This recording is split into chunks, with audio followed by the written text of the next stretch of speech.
to everyone gathered here today. I'm going to be talking to you about global warming. Now I know what you're thinking. Global warming.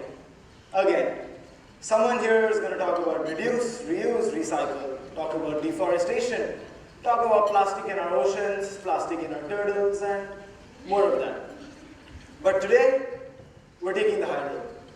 Today, we're trying something different, something new. We're exploring a real solution to global warming. Something that, in my research, no one else has thought of. Maybe someone has, but they haven't shared it, so here I am.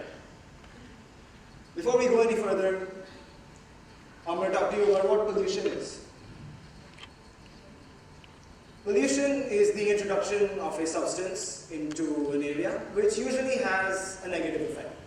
Now, pollution doesn't necessarily have to be plastic, glass, rubbers, or tires. It could be that one friend you don't like too much. But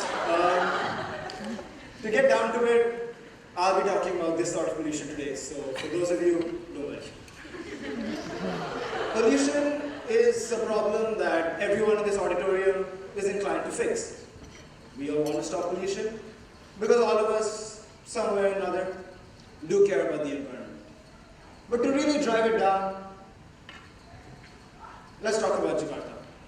Jakarta is a bustling metropolitan city filled with thousands and thousands of people every day. The sheer volume of pollution that has accumulated in Jakarta over the last 10 years is no joke. I'm sure a lot of you have seen those poor orange workers on your Sunday morning drives as they attempt to clean up the city. And unfortunately for them, it's dire. It is very difficult for them to try and clear up all the plastic that you and I have accumulated. Before we go any further, I'm going to ask you a question. Raise your hand if you want to stop global warming and climate change. You can put your hand down if you haven't drunk from an aqua bottle in the last week, if you willingly turned vegetarian, or if you drink from a metal straw. From the looks on your faces, all of you don't really want to help global warming. But look, before I go any further, I'm going to tell you who the real cause of global warming is. Ours. The real cause of global warming? Another main cause of global warming? You know who else causes global warming? But look, I'm not here to sit on your parade or anything, but oops. Let's forget about that. I'm no saint. I drink from plastic bottles too. But today, if we're going to discuss a solution, let's break it down. Human beings are selfish people. There's no getting around it. I'm sorry, guys. But because we are selfish, logically, the only way we're going to solve global warming is if us people around here get a benefit. Now, I'm sure all of you in your little way may try to stop global warming by reducing plastic in your households, but is it enough? Is it really enough? So before I get into my real solution, forgive me if I'm going to be talking trash for the next 10 minutes.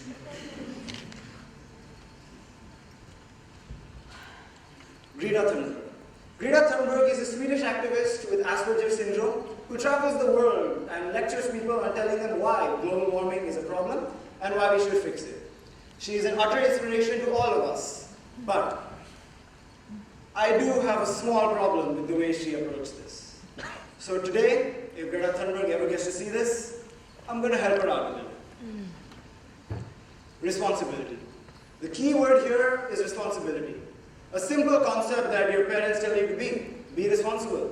No, Mom, I don't want to be responsible. No, be responsible.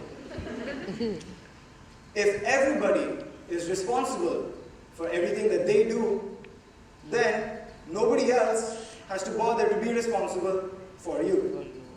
So simply put, if we apply this to global warming, if you are responsible for cleaning up your own mess, then who else has to do it for you? Which means that we need to establish who creates all this mess and how we clean it up. First party responsible for global warming, the people. You, me, your neighbor, your milkman, your postman, all of it. Second group of people responsible for global warming, the government. They're trying to stop it, they want our help, and that's why we pay taxes. Third group, the corporates, the firms, the executives, all of them. So now, we need to narrow down and find a solution that benefits all three parties and us. The solution that I came to is incentives. Now what is an incentive? An incentive is something that your parents give you after you do a good deed.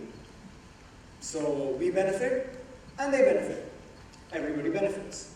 So now, if I want to break this down into a simple analogy, let's think of these three groups as Gotham City. The government is Batman, because they enforce the law and they protect the law, but only really up there. The corporates, they're the police department. They're more in touch with the people and they're more likely to try and help us because they have access to a wide amount of resources. And the people of Gotham City are people like you and me. So let's think of it like this.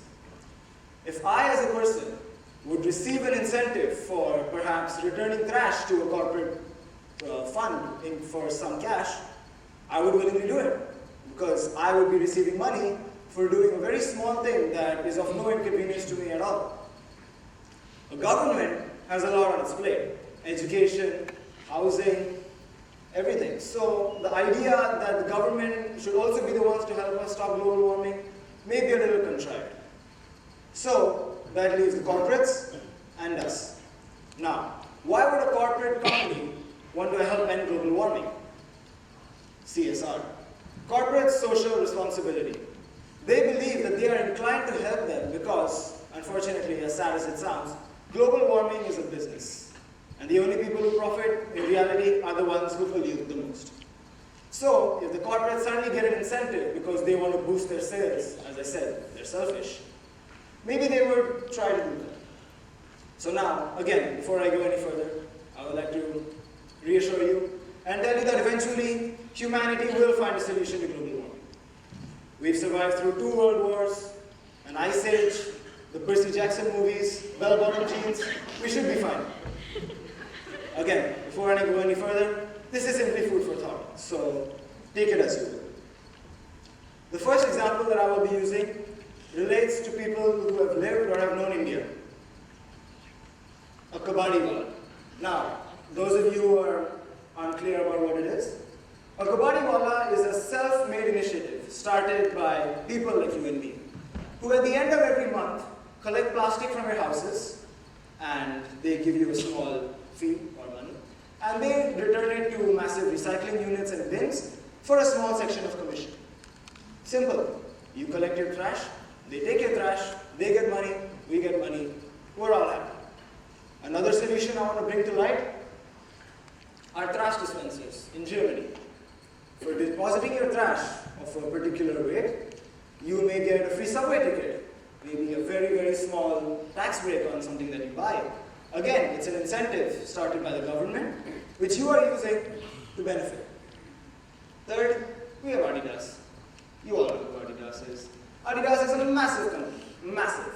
And this is their recent Parley initiative, which in a year alone has removed 2,910 tons of plastic from the ocean. 2,910. So with numbers that large, it's easy to imagine that if Adidas had proper backing and demand for it, they could literally remove every bit of plastic from the ocean. Now, because there is a demand for these sort of shoes, jerseys, and so on, Adidas produce. Inevitably, they are saving themselves because they are getting profit, but in a way they're also caring for the environment because CSR and we as consumers have become responsible. We would also like to purchase goods and services that are environmentally friendly, environmentally conscious, because as you said earlier, we all want to help stop global warming, right? So what can we conclude from this? We can conclude 3 things. 1, we all need to be responsible and take care of the environment to the best of our ability. I'm not asking you to turn vegetarian, or I'm not asking you to maybe start using plastic straws, or start using metal straws.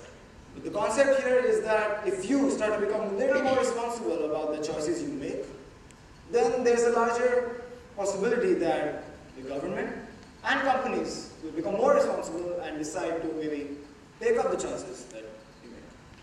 Now, because I'm an IB student, of course I have my bibliography. And before I end my talk, you've been a wonderful audience, even though you didn't laugh at some of my jokes.